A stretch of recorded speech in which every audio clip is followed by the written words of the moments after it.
Ya, saya lanjutkan ya untuk materi kita pada pertemuan sebelumnya. Kita masuk pada rancang bangun ekonomi Islam.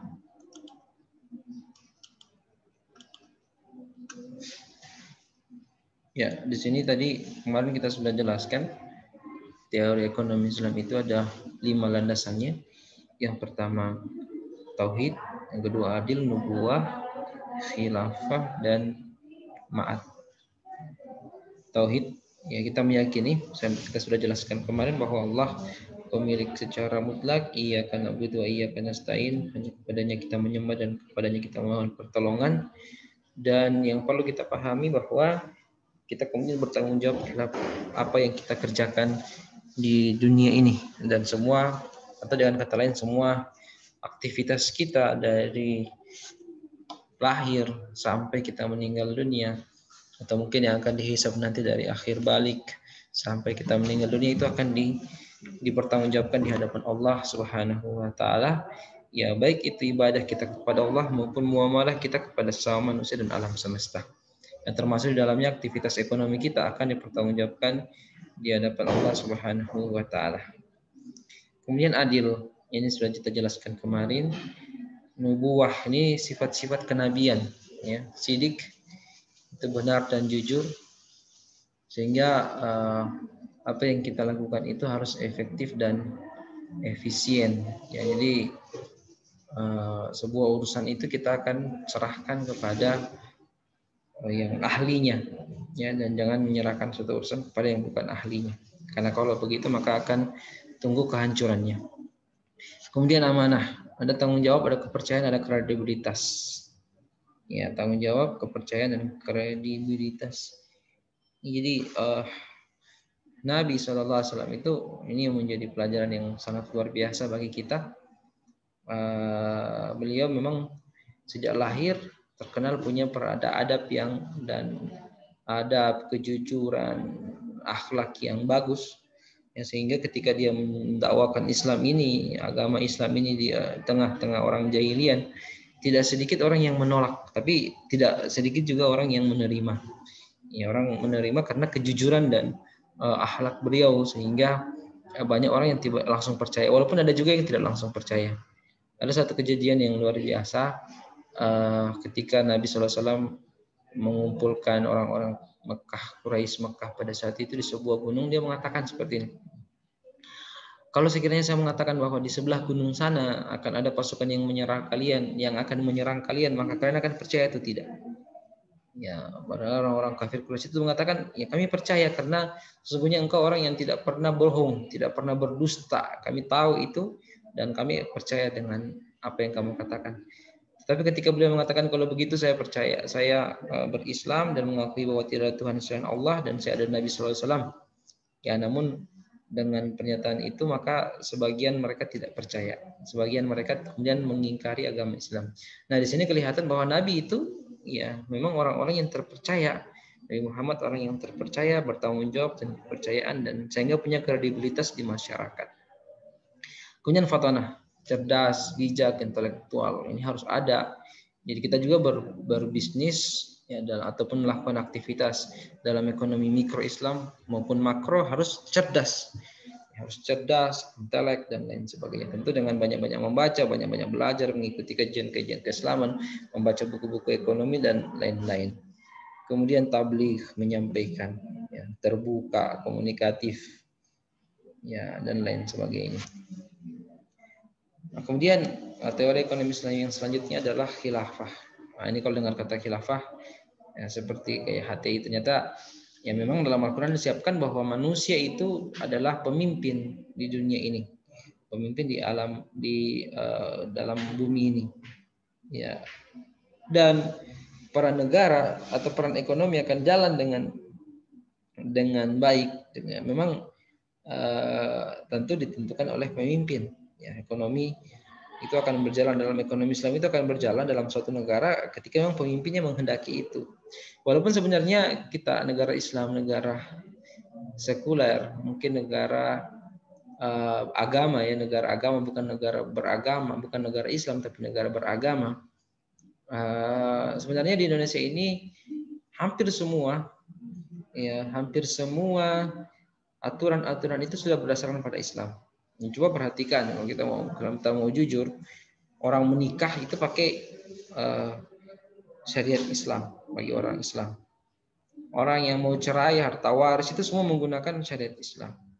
Ekonomi Islam diberi kesempatan seluas-luasnya. Beribadah tidak dilarang. Yang menjalankan semua ibadah sesuai dengan kepercayaan kita tidak dilarang.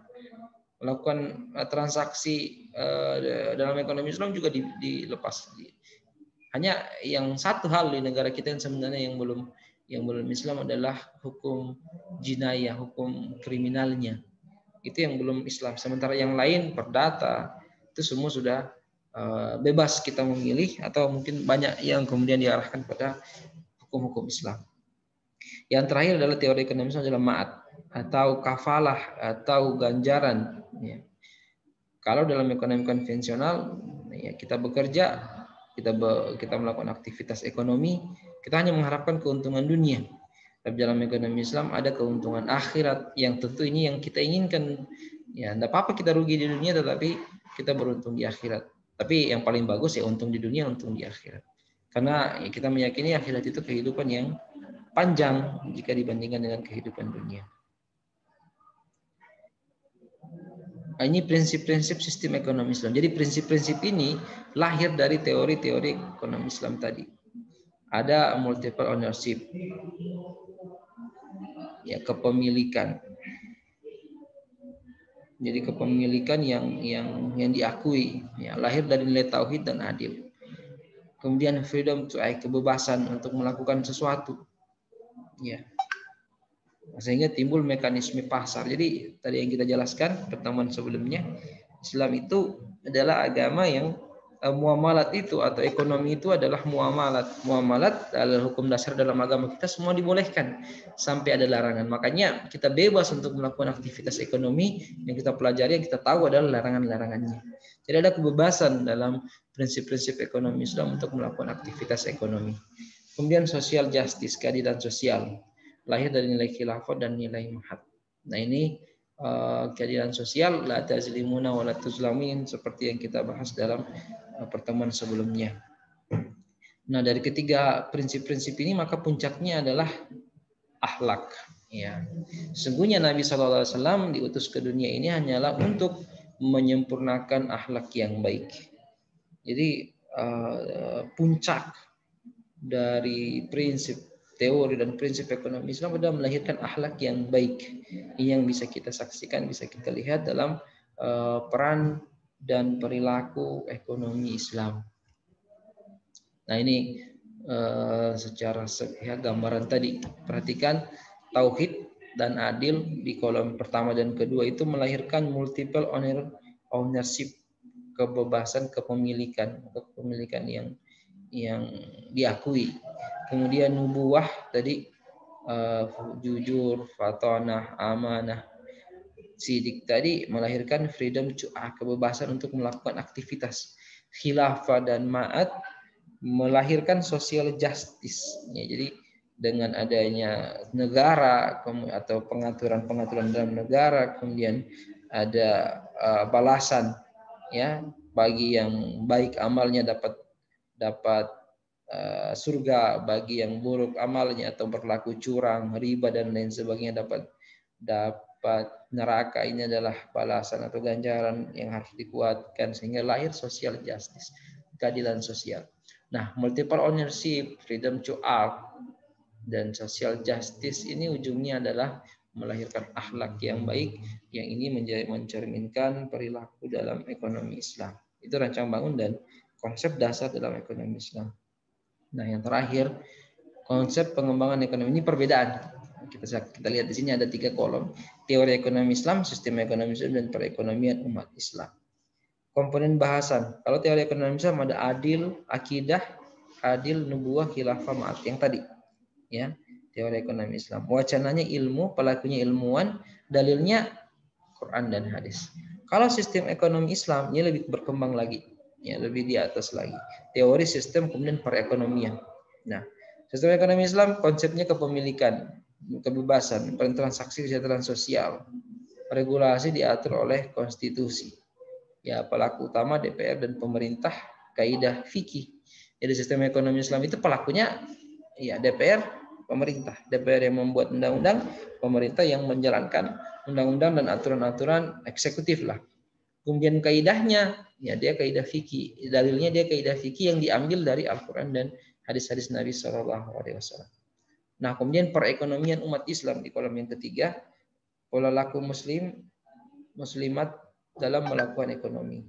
Wacananya kriteria unit ekonomi umat Islam. Pelaku utamanya umat Islam. Dalilnya ya kalian lebih tahu urusanmu tentang urusan dunia.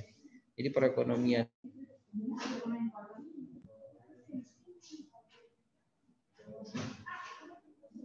Ya, saya kira cukup untuk pertemuan kita. Kita cukup dengan alhamdulillahirabbil. Untuk tugas kuliah tadi, tugas MIT saya sudah berikan di pertemuan selanjutnya.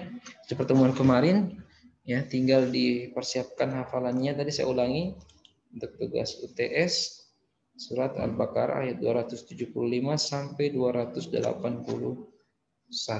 Oke, saya tutup untuk pertemuan kita. Assalamualaikum warahmatullahi wabarakatuh.